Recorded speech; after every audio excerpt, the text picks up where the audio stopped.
The question hung in the air of the diplomatic chamber like a death sentence waiting to be read. Ambassador Kethvar of the Zalonian Empire leaned forward in his crystalline chair, his 6 eyes narrowing as he studied the human delegation. The massive conference room aboard the neutral station Harmony Point had seen many tense negotiations, but nothing quite like this. "We need to understand," Kethvar continued, his translator converting his clicks and whistles in his standard galactic speech, "what manner of creature serves as your world's apex predator. Every civilized species has submitted this information for the Galactic Threat Assessment Database. The Thrakkari have their crystal spiders. The Vorthan claim their plasma bears. Even the peaceful Malari acknowledge their singing death moths." The human ambassador, a middle-aged woman named Sarah Chun, sat perfectly still. Her dark eyes swept across the assembled representatives from 43 different species, each one waiting for her answer.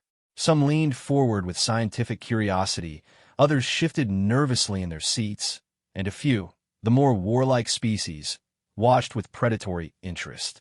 "You see," interjected Commander Zyx of the Hegemony War Council, his scarred carapace gleaming under the chamber's lights, "we must know what Earth's most dangerous creature is before we can properly assess your species for galactic membership.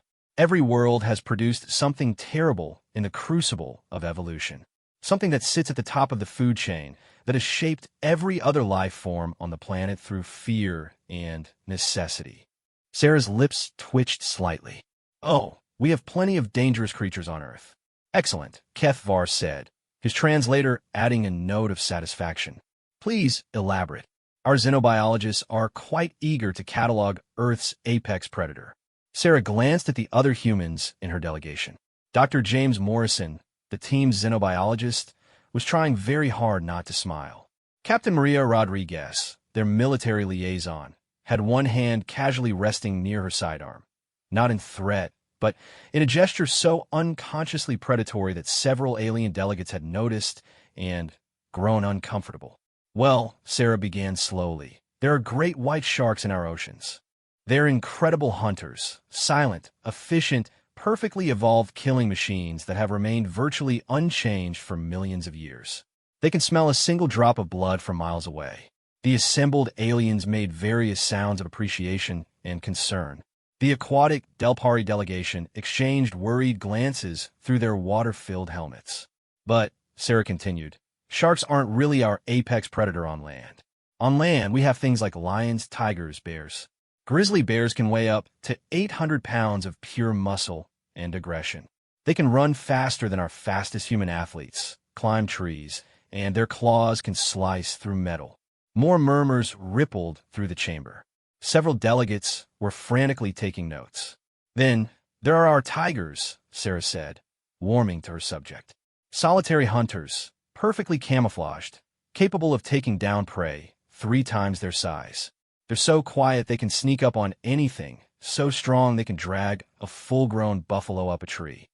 "Fascinating," wheezed Ambassador Gullix of the Methane Coalition through his breathing apparatus. "These tigers, they're your world's dominant predator then?" Sarah shook her head. "Not really. You see, tigers are mostly solitary. They're incredibly dangerous to individuals, but they don't really shape ecosystems the way true apex predators do." "Then what does?" demanded Commander ZYX, his patience clearly wearing thin. Sarah looked around the room again. "Well, there are wolves. Pack hunters. Incredibly intelligent, capable of complex strategy and coordination. They can track prey for days, work together to bring down animals much larger than themselves. Their reintroduction to certain areas of our planet completely changed the landscape, literally. Rivers changed course because wolves changed prey behavior, which changed vegetation patterns." The chamber erupted in excited chittering and discussion. Pack hunters that could reshape geography? Several military representatives were taking very detailed notes indeed. "But even wolves," Sarah said, and the room fell silent again, "aren't really our apex predator." "Then what is?" Kethvar's voice carried a note of frustration. "What creature on your world has achieved such dominance that it shapes all other life?" Sarah Chun smiled. It wasn't a particularly warm smile. "Actually," she said quietly, "that would be us." The silence that followed was deafening. For nearly 30 seconds, 43 different species of sapient life stared at the human delegation in confusion. Finally, Ambassador Gullix spoke up. I'm afraid I don't understand. Surely you're not claiming that your species, a diplomatic, spacefaring civilization, is also your world's apex predator. Dr. Morrison cleared his throat. If I may, he said, standing up. The movement was casual, relaxed, but something about it made every predatory species in the room suddenly focus on him with laser intensity. The question was about Earth's apex predator, not its most physically dangerous creature, not its largest or strongest, but its apex predator, the creature that sits at the absolute top of the food chain. Yes, said Kethvar slowly. That is correct. Well then, Morrison continued, the answer is simple. Humans have no natural predators as adults. None. We hunt everything, and nothing hunts us. We've driven dozens of species to extinction simply by deciding we didn't want them around anymore. We've domesticated the descendants of wolves, one of our most dangerous predators, and turned them into pets that sleep in our beds and follow our commands. The room was so quiet you could hear the station's life support systems humming. Morrison gestured to a holographic display that materialized in the center of the chamber. This is Earth as it existed 50,000 years ago. The display showed a world teeming with massive creatures, woolly mammoths, cave bears, saber-toothed cats, dire wolves. And this, he said, manipulating the display, is Earth today. The massive creatures were gone. In their place were cities, farms, roads, and humans. What happened to them? Whispered someone from the Pacifist Coalition. We happened, Morrison said simply. We didn't just outcompete them or avoid them. We systematically eliminated anything that posed a threat to us. And we did it with inferior physical capabilities. We're not the strongest or the fastest or the most venomous. We're just the smartest, and we use that intelligence to become the single most successful predator our planet has ever produced. Captain Rodriguez stood up now, and her movement was even more unsettling than Morrison's had been. Where the scientist had been casual, she was controlled. Every muscle ready, every sense alert. She was scanning the room, not like someone attending a diplomatic meeting, but like someone assessing threats and planning responses. We don't just hunt animals, she said, her voice calm and professional. We hunt each other. We've been engaged in active warfare for our entire recorded history. We've developed thousands of ways to kill. Everything from simple clubs to weapons capable of ending all life on our planet. And we've tested most of them on ourselves. The military representatives in the room were now paying very close attention indeed. Every human child, Rodriguez continued, grows up learning to compete. We turn everything into a contest. Who can run faster, think quicker, solve problems better? We play games that simulate hunting, fighting, conquering. We tell stories about heroes who overcome impossible odds through violence and cunning. She gestured to Sarah.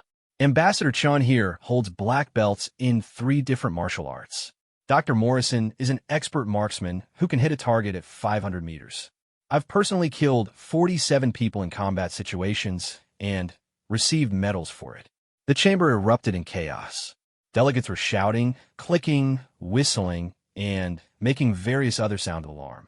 Several called for security. Others demanded clarification. Sarah raised her hand, and somehow, despite the fact that she was one of the smallest beings in the room, everyone fell silent. I think, she said quietly, there's been a misunderstanding.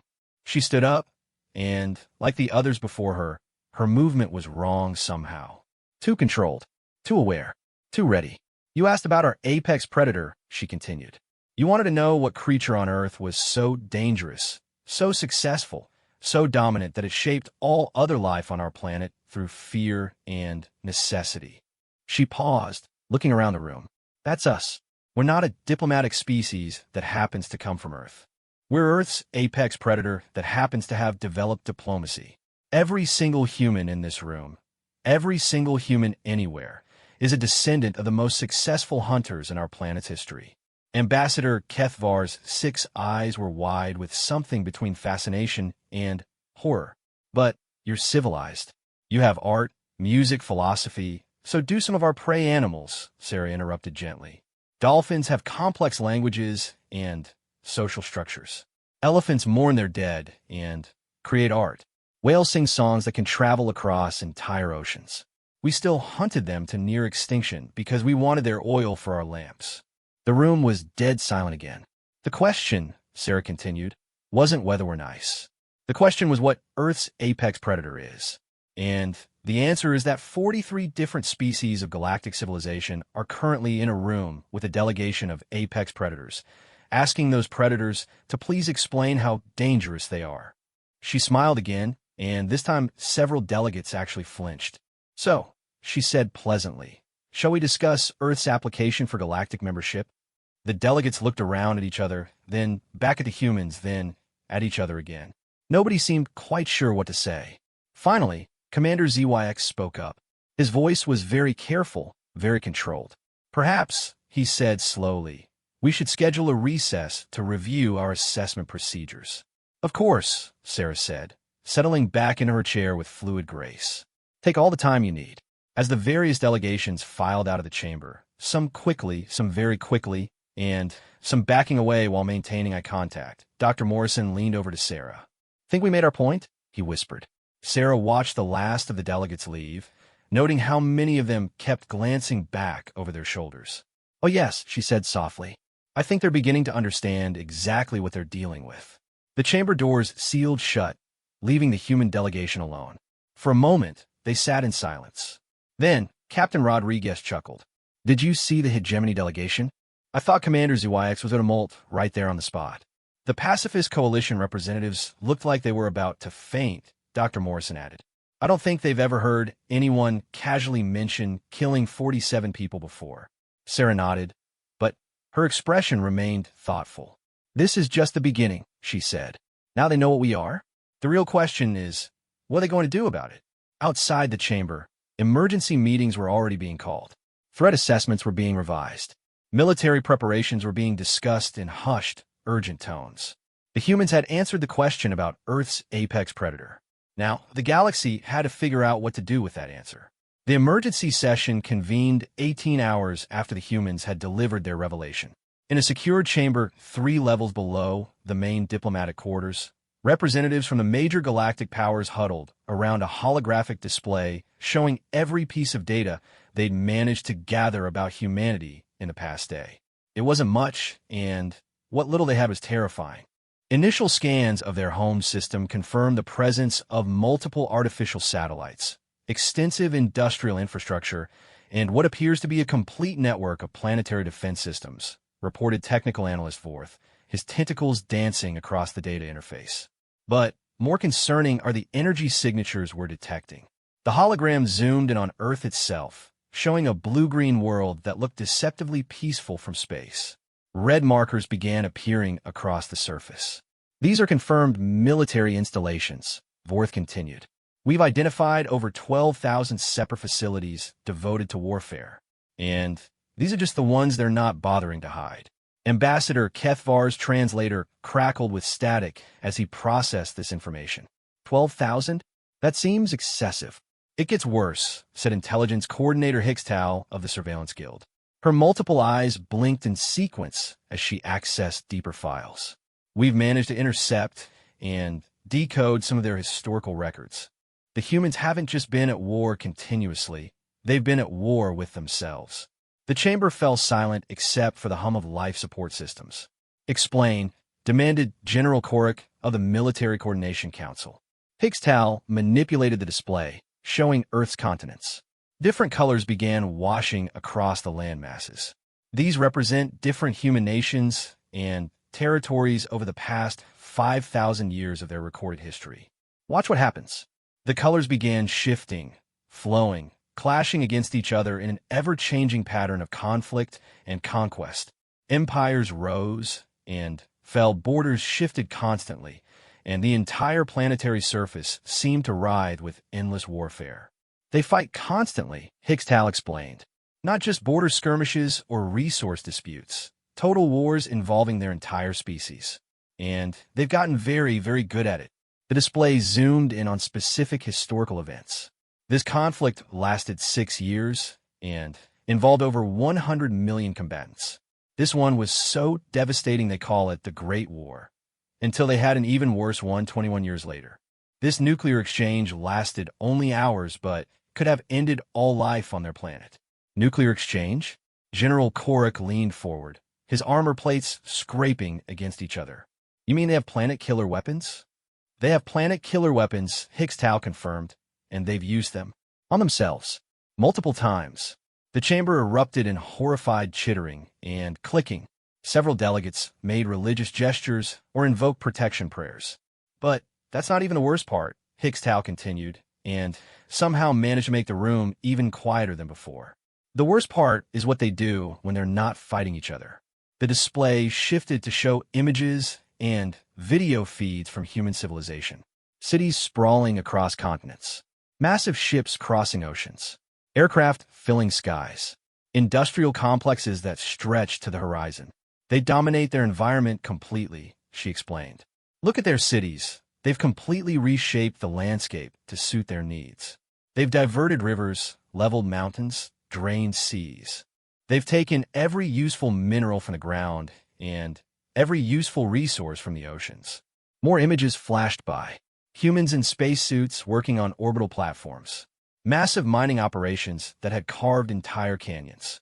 Agricultural fields that stretched beyond the horizon, all producing food for human consumption. But here's what's truly unsettling, Higgs Tau said, zooming in on images of humans interacting with other Earth species. Remember how they mentioned domesticating wolves? That wasn't unusual for them. That was typical. The display showed humans with dozens of different animal species, all clearly modified from their original wild forms. Dogs of every conceivable size and shape. Cattle that barely resembled their ancestral forms. Horses bred for specific purposes. Crops that had been so thoroughly modified they couldn't survive without human intervention. They don't just hunt other species, Higgs Tau explained. They reshape them. They take wild creatures and remake them into whatever they need. Food sources, work animals, companions, entertainment. And they've been doing this for thousands of years. Dr. Kwalsin of the Biological Ethics Committee raised one of her feathered arms. Surely this is standard agricultural practice? Many species modify their food sources. To this extent, Ixtal challenged. Look at this creature. They call it corn. This is what it looked like before human intervention. The display showed a small, nearly inedible grass seed. And this is what they turned it into. The image changed to show massive yellow kernels packed on huge stalks. They didn't just cultivate it. They completely rewrote its genetics. The same with this wheat, this rice, these potatoes, she continued, images flashing by rapidly. They've taken dozens of species and turned them into something completely different, something that exists solely to feed humans. And the animals, she added, showing before and after images of wild aurochs versus domestic cattle, wild boars versus domestic pigs. They've turned apex predators into docile meat producers. The implications were sinking in. These humans didn't just coexist with other species. They actively reshaped entire ecosystems to serve their purposes. There's more, said cultural analyst Meltar, her crystalline structure resonating with nervous energy. We've been analyzing their entertainment media, their stories, their games, their recreational activities. New images appeared. Humans engaged in various activities that looked suspiciously like combat training disguised as fun. They compete constantly, Meltar explained. Every activity becomes a contest. They race against each other, fight each other for sport, play games that simulate warfare and conquest. And they start training their offspring for this from the moment they can walk. The display showed human children engaged in activities that made the alien delegates shift uncomfortably. Young humans chasing each other with simulated weapons. Adolescent humans engaged in full-contact sports that would be considered assault in most civilized worlds.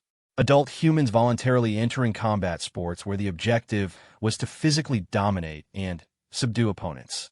They call this entertainment, Meltar said. Physical violence as recreation. They gather in massive groups to watch other humans fight, and they cheer for it. But perhaps most disturbing, she continued, are their stories. Nearly every piece of human fiction involves conflict, often violent conflict. Their heroes are typically individuals who overcome obstacles through force, cunning, or both.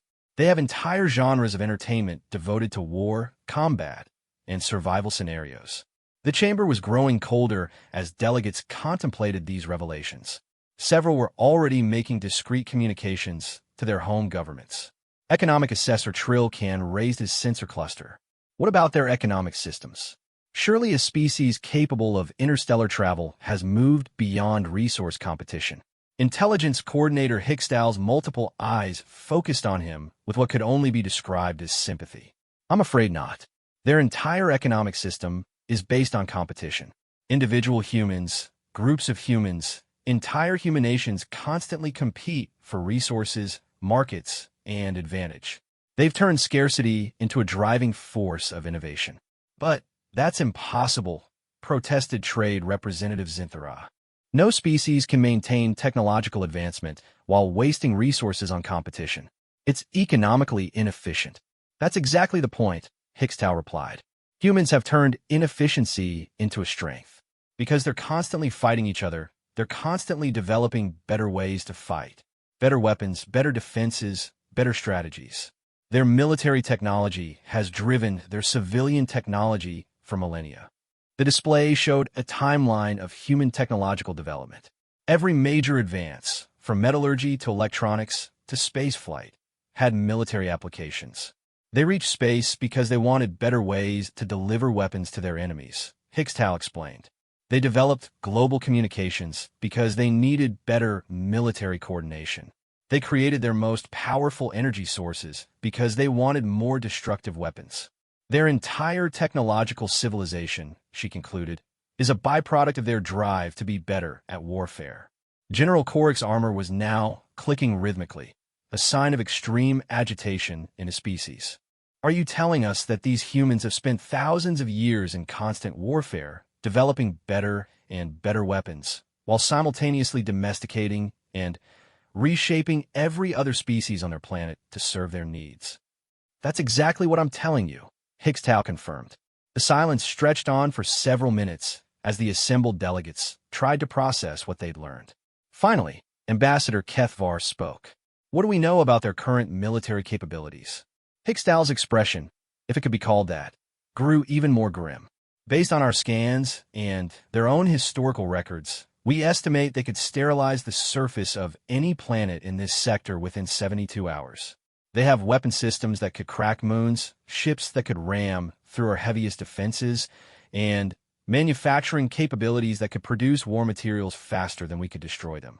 And, she added quietly, they brought almost none of it to this meeting. That got everyone's attention. What do you mean? Demanded General Korik. Their delegation ship, Hickstal explained, is armed with what they consider light defensive systems. Based on our analysis, those systems could disable or destroy every vessel currently docked at this station simultaneously. They came to a diplomatic meeting in what amounts to a warship. Ambassador Kethvar's translator was having trouble with his emotional state. No, Hickstal Corrective. They came to a diplomatic meeting in what they consider a civilian transport with minimal defensive capabilities. We've detected at least 12 other human vessels in this system, maintaining what they call a respectful distance. She paused to let that sink in. Based on energy signatures and mass profiles, those ships could level the surface of any planet in this sector, and the humans consider them escorts for their diplomatic mission. The chamber exploded into panicked discussions. Delegates were frantically contacting their home governments. Military coordinators were revising threat assessments, and emergency protocols were being activated across multiple star systems. Through it all, Ambassador Kethvar sat quietly, his 6 eyes focused on the data displays showing human civilization, a species that had turned warfare into art, competition into science, and domination into their natural state of being. They'd asked what Earth's apex predator was. Now they knew, and now they had to figure out what to do about 47 billion apex predators who had just knocked on the galaxy's door and asked to be let in. The emergency session continued for another 6 hours, but the conclusion was already becoming clear. This wasn't a first contact situation anymore.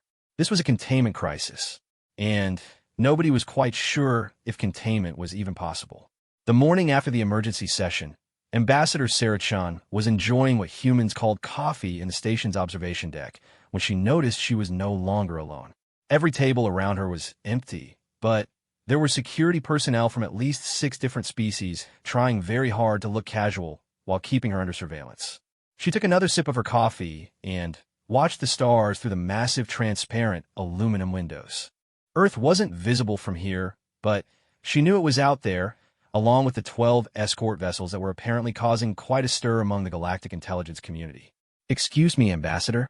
Sarah turned to see a small, crystalline being approaching hesitantly. She recognized him as Dr. Quelsin from the Biological Ethics Committee, one of the few delegates who had seemed more curious than terrified the day before. "Please, sit down," Sarah said, gesturing to the chair across from her. "Would you like some coffee? I'm not sure if your species can metabolize caffeine, but actually," Dr. Quelsin said, settling into the chair with a soft chiming sound, "I was wondering if you might answer a few questions about your species. For scientific purposes, you understand." Sarah smiled. "Of course. What would you like to know?" Dr. Quelsin activated a small recording device. "Yesterday, you mentioned that humans have no natural predators as adults. But looking at your physiological data, you don't seem particularly formidable.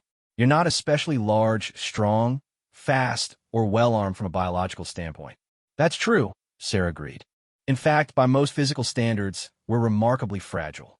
We have no natural armor, no claws, no venomous bite, no camouflage ability.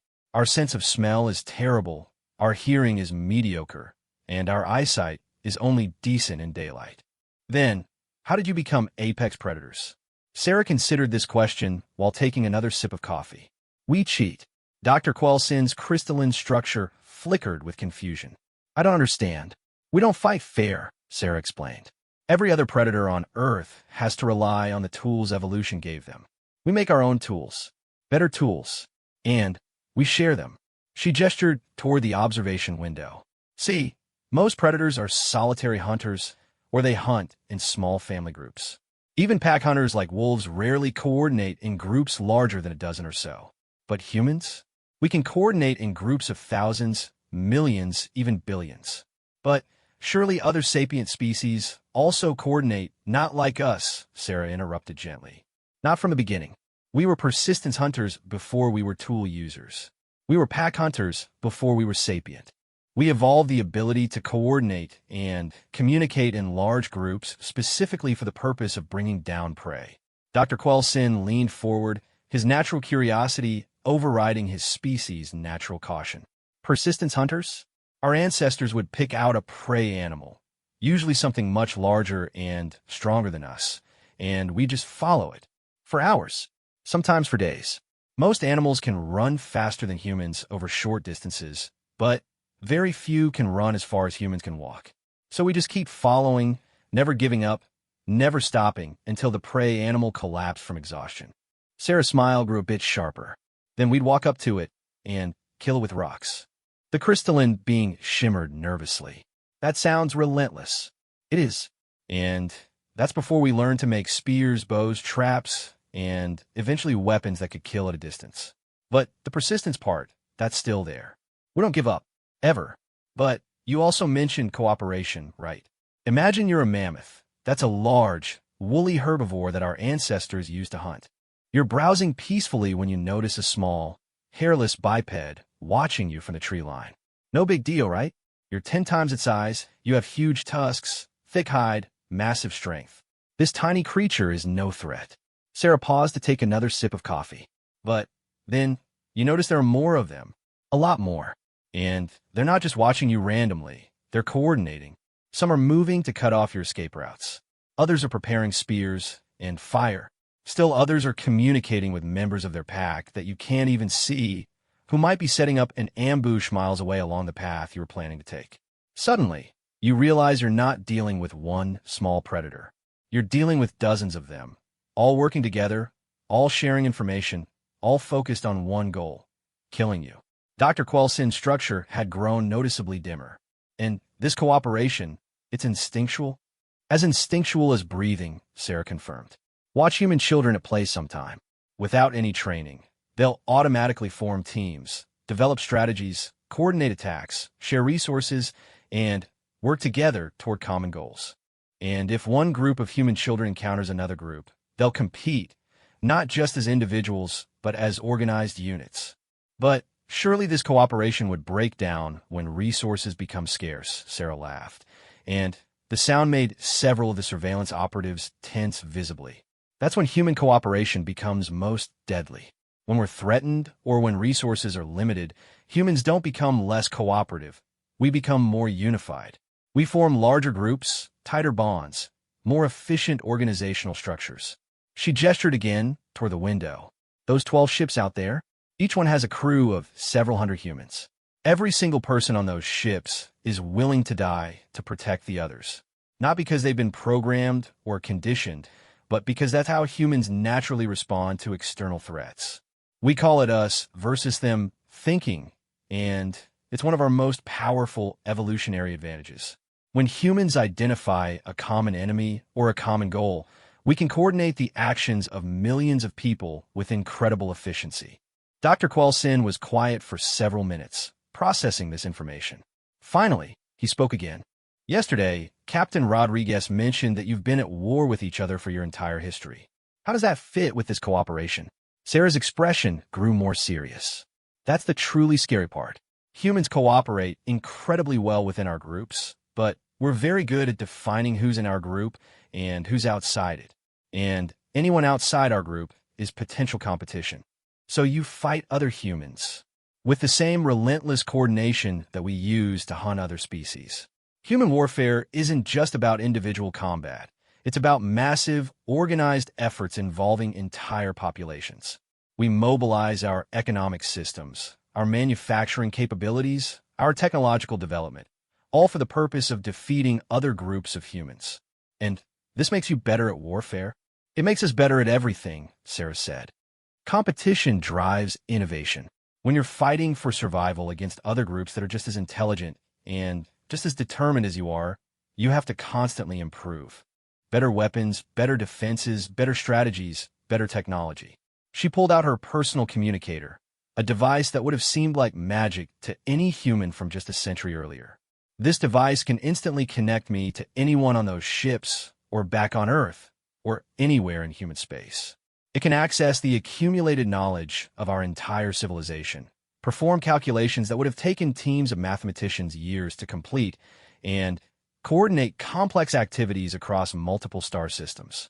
We developed this technology because we needed better ways to coordinate our military forces, she explained. But now every human carries one, a device that exists because we wanted to be better at killing each other. Dr. Quelsin was silent for a long time. When he finally spoke, his voice was very quiet. Are you trying to frighten me? Sarah's expression softened. No, doctor. I'm trying to help you understand what you're dealing with. The delegates yesterday asked what Earth's apex predator was, and I answered honestly. But I don't think they understood the implications. What implications? Humans didn't just evolve to be good at hunting other species. We evolved to be good at dominating entire ecosystems. And now we're looking at galactic civilization the same way our ancestors looked at new continents, as a new ecosystem to explore, understand, and eventually dominate. The crystalline scientist structure was now so dim it was almost invisible. Dominate? But surely you want to join galactic civilization, not, we want to join galactic civilization, Sarah confirmed. On our terms, as equals, with full access to galactic trade, technology, and territory. And if you're refused? Sarah's smile returned, but this time it was genuinely warm. Then we'll find another way. We always do. That's what makes us human. She stood up, finishing the last of her coffee. Doctor, may I ask you a question? Dr. Quelsin nodded nervously. How long has galactic civilization been stable? How many major wars, territorial expansions, or power shifts have there been in the last, say, 1,000 years? Very few, Dr. Quelsin admitted. The current territorial boundaries were established nearly 2 millennia ago. We've had minor conflicts, but nothing that threatened the overall structure of stagnant, Sarah said softly. You've achieved stability by avoiding change. You've maintained peace by maintaining the status quo. She moved toward the exit, then paused. Doctor, you asked how humans became apex predators despite our physical limitations. The answer is that we never stop evolving. We never stop competing. We never stop improving. And now 47 billion apex predators have just entered a stagnant ecosystem. As Sarah left the observation deck, Dr. Quelson remained seated, staring out at the stars and contemplating what would happen when an unstoppable force met what had previously been an immovable object. Behind him, the surveillance operatives were frantically reporting their conversation to their superiors, who were already escalating threat levels and revising containment strategies. None of them noticed the small device Sarah had casually left behind, a device that was quietly recording and transmitting every conversation in the observation deck back to the human fleet. After all, gathering intelligence was just another form of hunting, and humans have been hunting in these particular waters for less than 24 hours. The Galactic Security Council meeting was held in the most secure chamber on Harmony Point, a room designed to withstand everything from psychic attacks to antimatter explosions. The assembled representatives of the galaxy's most powerful military forces sat around a circular table, each species separated by force fields and protected by their own security details. They were discussing how to handle the human problem. Containment is no longer an option, declared Supreme Commander Veltar of the combined fleets, his massive form filling nearly a quarter of the room. Our tactical analysis indicates that human space-based capabilities exceed anything in our current arsenal. General Korik's armor plating was scraping continuously, a sign of extreme agitation in his species. How is that possible? They're newcomers. They should be centuries behind us technologically. Defense Coordinator Praxmill activated a holographic display showing the human fleet disposition. Because they've been fighting each other for millennia with increasingly sophisticated weapons. While we've maintained peace through diplomacy, they've been engaged in an arms race with themselves. The display zoomed in on one of the human escort vessels. This ship, which they classify as a light cruiser, has enough firepower to destroy a battle station. Its shields could withstand sustained bombardment from an entire squadron of our heavy fighters. And it's one of their smaller vessels. How do we know this? Demanded Intelligence Chief Kixran. Because Praxmill said grimly, they told us. The humans have been completely transparent about their capabilities. They've shared detailed specifications of their entire fleet structure, their industrial capacity, their military doctrine, and their strategic capabilities. The room fell silent except for the humming of life support systems. They're not trying to hide their strength, Praxmill continued. They want us to know exactly what we'd be facing if we chose conflict over cooperation. Admiral Krextos of the Stellar Navy leaned forward. Are they threatening us? No, said a new voice from the chamber's entrance. We're educating you. Every security protocol in the room activated simultaneously. Force fields snapped into place, weapons were drawn, and alarms began blaring throughout the station. But the human who just entered, Captain Maria Rodriguez, stood calmly in the doorway, hands visible and empty, smile friendly and unthreatening. How did you get in here? Supreme Commander Veltar's voice carried harmonic undertones of rage and shock. I walked, Captain Rodriguez replied simply. Your security systems are quite impressive, but they're designed to stop known threats.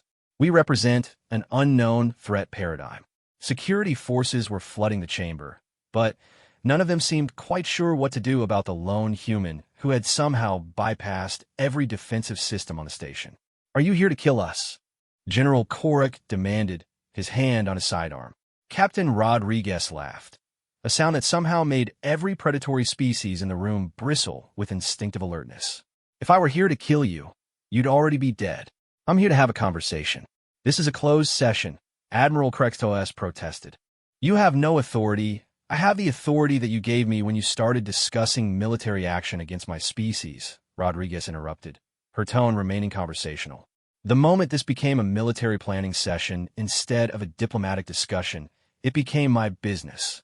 She walked toward the center of the room, and every weapon in the chamber tracked her movement. May I sit? This will take a while. Without waiting for permission, she took the empty chair that had been reserved for the human territory's representative, a seat that shouldn't have existed, since humans weren't part of galactic civilization yet. First, she said, settling comfortably into the chair, let's address the elephant in the room. The what? Defense Coordinator Praxmill's translator struggled with the idiom. Sorry, human expression. Let's discuss the obvious problem. You're trying to figure out how to contain or defeat a species that you don't understand using military doctrines that we helped you develop. The silence that followed was deafening. What do you mean, helped us develop? Supreme Commander Veltar's harmonic undertones had shifted to something that might have been fear. Rodriguez activated her own holographic display, showing a timeline of galactic military development over the past several centuries. Human intelligence operatives have been embedded in galactic civilization for over 200 years. The timeline highlighted specific technological advances, strategic doctrines, and military innovations. Next to each advancement was a small human flag.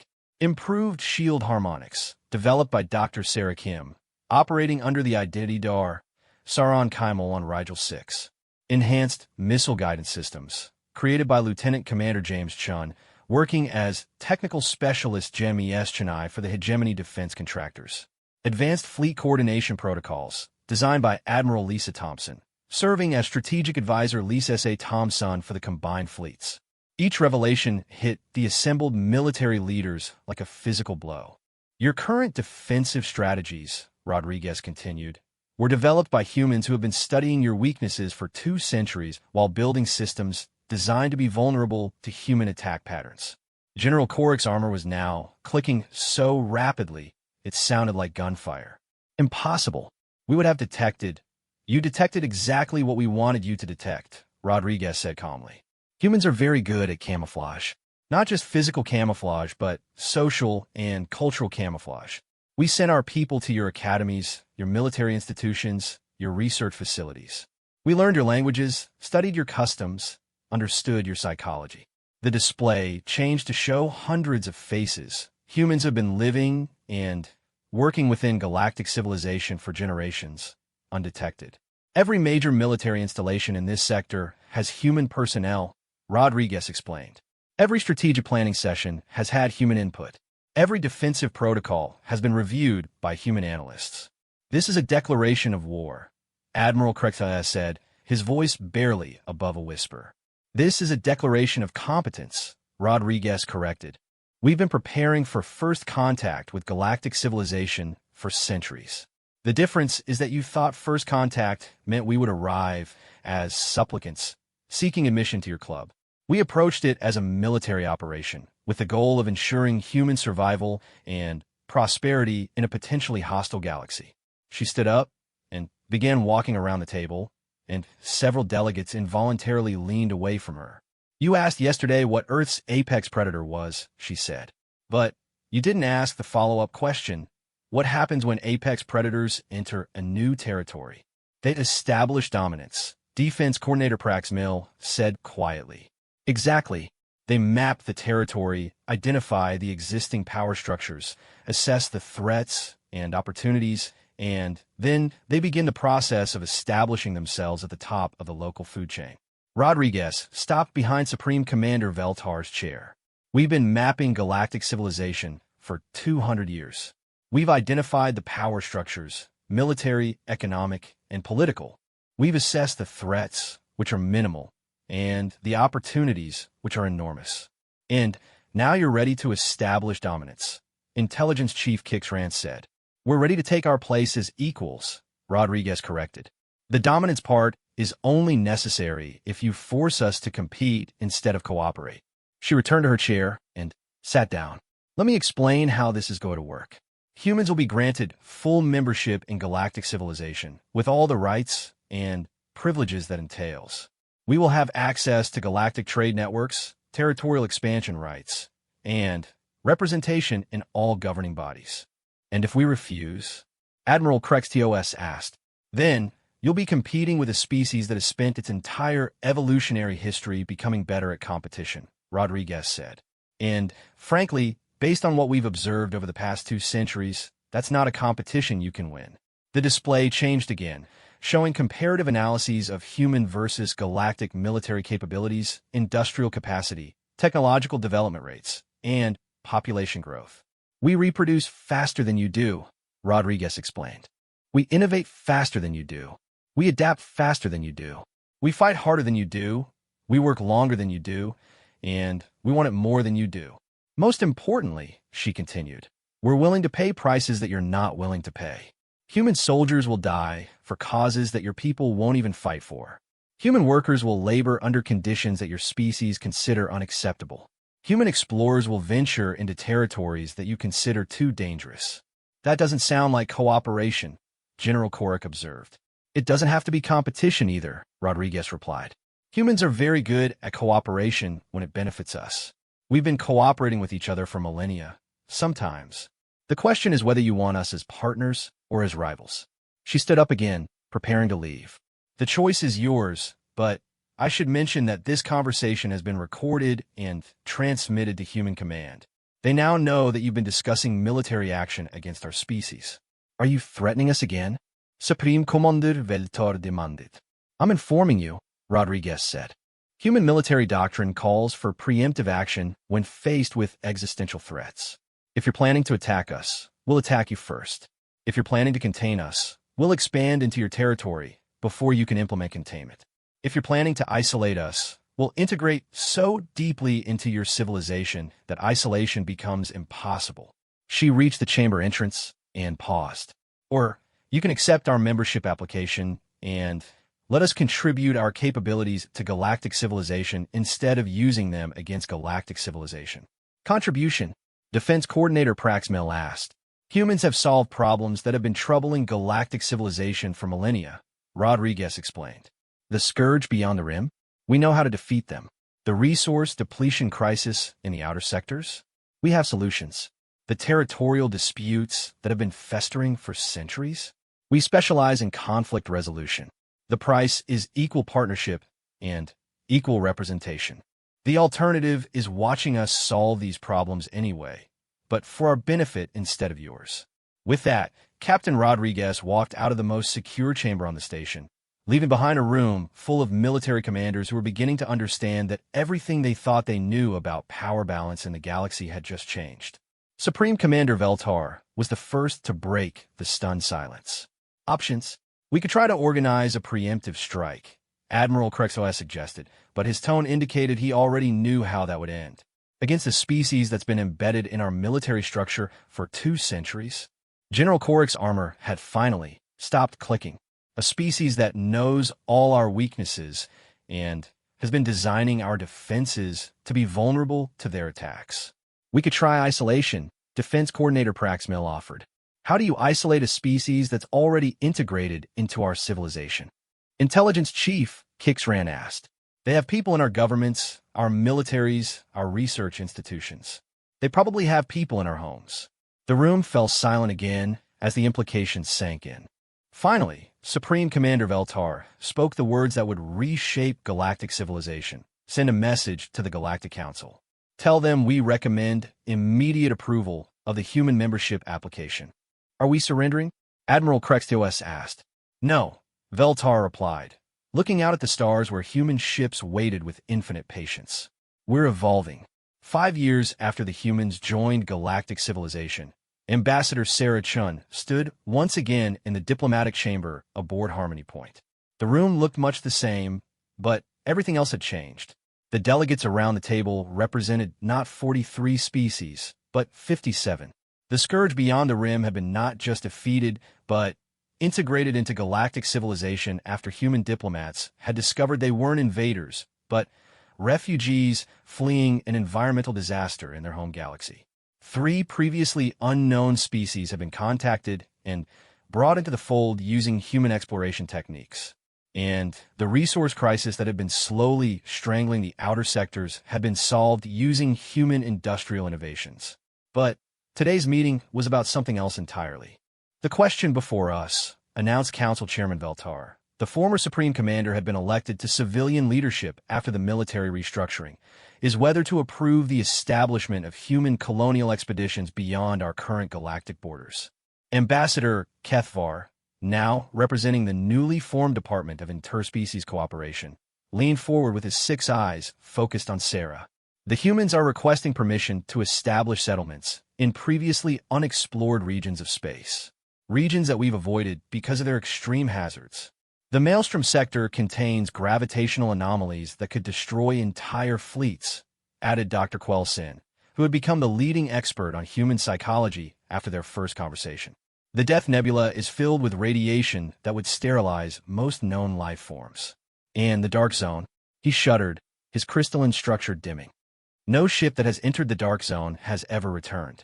Sarah smiled, the same smile that had unsettled so many delegates 5 years ago, but which they had grown to understand meant not threat, but possibility. "We're not asking for permission," she said gently. "We're offering to go." "There's a difference?" asked Trade Representative Zinthara. "A big one. Permission implies you could stop us if you wanted to. We're offering to explore these regions as representatives of galactic civilization, sharing whatever we discover and extending the benefits to all member species." Captain Rodriguez, now bearing the rank of Admiral and serving as human military liaison, activated a holographic display showing the proposed expansion routes.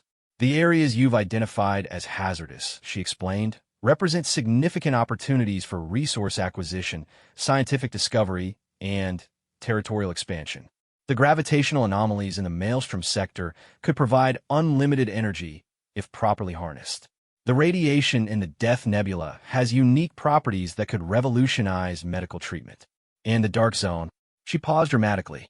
"The Dark Zone contains something that's been sending signals in mathematical patterns. Something intelligent." The chamber erupted in concerned chittering and clicking. Several delegates made protective gestures. "You want to make contact with whatever's in the Dark Zone?" General Korik asked, his armor plates scraping nervously. "We want to investigate," Admiral Rodriguez corrected. "Making contact will depend on what we find." Dr. Meltar of the Cultural Analysis Division raised her crystalline arm. "But these regions are dangerous. Ships have been destroyed, crews have been lost, ships designed by species that prioritize safety and efficiency," Dr. Morrison interrupted.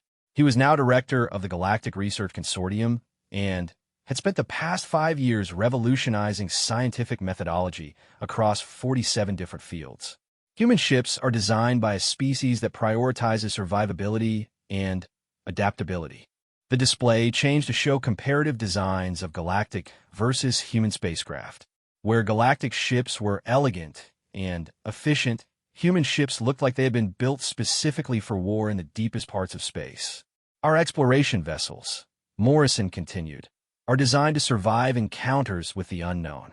They carry redundant systems, self-repair capabilities, and enough firepower to defend themselves against threats we can't even imagine yet. And if you encounter something hostile," Council Chairman Veltar asked.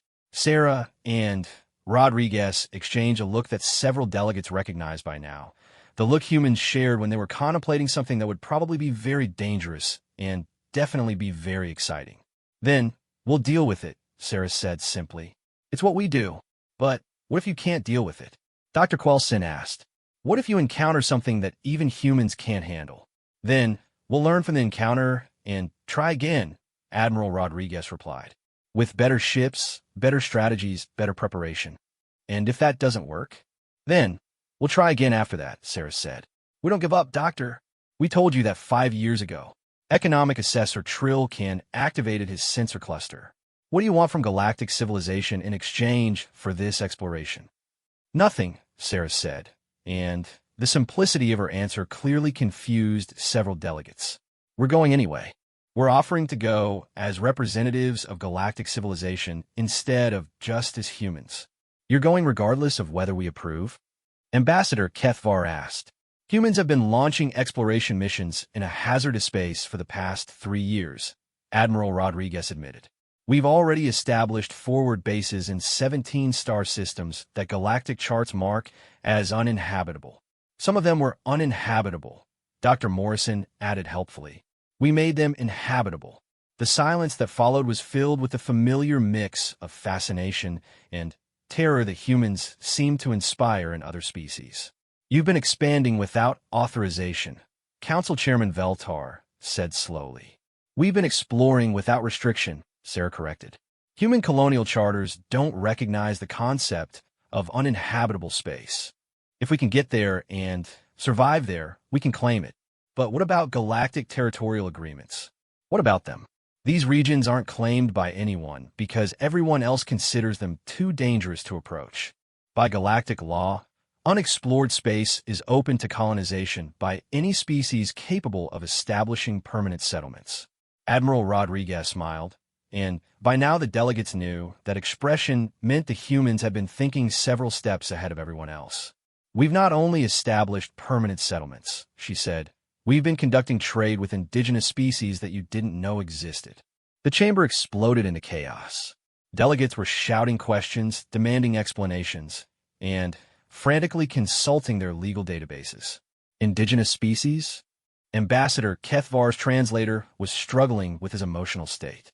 In regions we classified as uninhabitable, life finds a way, Dr. Morrison said philosophically, and intelligence finds a way to adapt to local conditions. The Silicon-based collective in the Maelstrom sector has been using gravitational manipulation for millions of years. The energy beings in the Death Nebula exist in a state that would be impossible for carbon-based life, but they have a complex civilization and sophisticated technology. In the Dark Zone, Dr. Quelson asked, though his crystalline structure suggested he wasn't sure he wanted to know. The Dark Zone, Sarah said, her expression growing more serious, contains the remnants of a civilization that existed before the galaxy itself formed. They've been waiting for someone to find them. Waiting for what purpose? General Korik demanded. To share their knowledge, Admiral Rodriguez replied.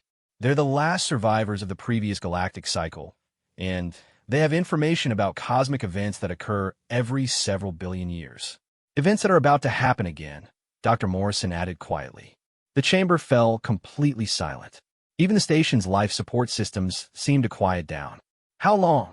Council Chairman Veltar asked. Approximately 50,000 years, Sarah said, which sounds like a lot of time, but according to our new friends in the Dark Zone, proper preparation requires at least that long. Preparation for what? Dr. Quelsin whispered.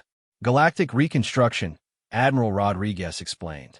The previous civilization didn't survive the last cosmic cycle because they weren't prepared for the scale of the changes. They want to make sure someone is prepared this time, and they chose humans for this. They chose whoever was brave enough to find them, Sarah corrected. It happened to be us. She stood up, preparing to deliver what everyone in the room sensed was the real purpose of this meeting. The reason we're telling you this, she said, is that preparing for a galactic reconstruction event requires the resources, knowledge, and cooperation of our entire civilization. All of our civilizations. 50,000 years of coordinated effort, Admiral Rodriguez added. Industrial expansion on a scale we can barely imagine. Scientific research into phenomena we don't even have names for yet. And exploration of regions of space and time that we haven't even discovered yet. This isn't just about human colonial expansion anymore, Dr. Morrison said. This is about ensuring that galactic civilization survives to see the next cosmic cycle. The implications were staggering. Delegates sat in stunned silence, trying to process the idea of a project spanning 50 millennia. Finally, Ambassador Kethvar spoke. What do you need from us? Everything you've got, Sarah said simply.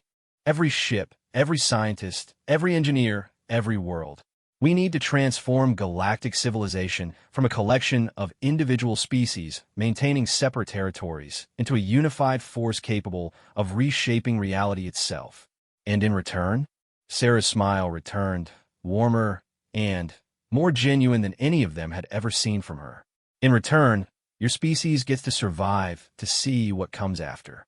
Council Chairman Veltar looked around the chamber at the representatives of 57 different species, each one grappling with the magnitude of what the humans were proposing.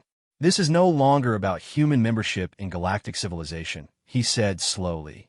This is about galactic civilization's membership in something larger. Now you're beginning to understand, Sarah said. The question isn't whether you want humans as partners anymore.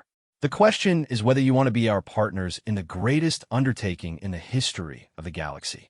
She gestured toward the viewport, where stars twinkled peacefully in the darkness, unaware of the cosmic forces building toward the next great cycle. We're going out there anyway, she said. We're going to explore, discover, prepare, and survive. The only question is whether galactic civilization comes with us, or whether 50,000 years from now, some other species finds your ruins and wonders what happened to all the people who were too scared to reach for something greater. The vote, when it came 6 hours later, was unanimous. Humanity had entered galactic civilization as Earth's apex predators. Now they were leading galactic civilization towards something that no one could quite imagine yet, but that everyone was suddenly desperate to be part of. After all, when apex predators decide to hunt something, the safest place to be is by their side. And humans had just decided to hunt the future itself.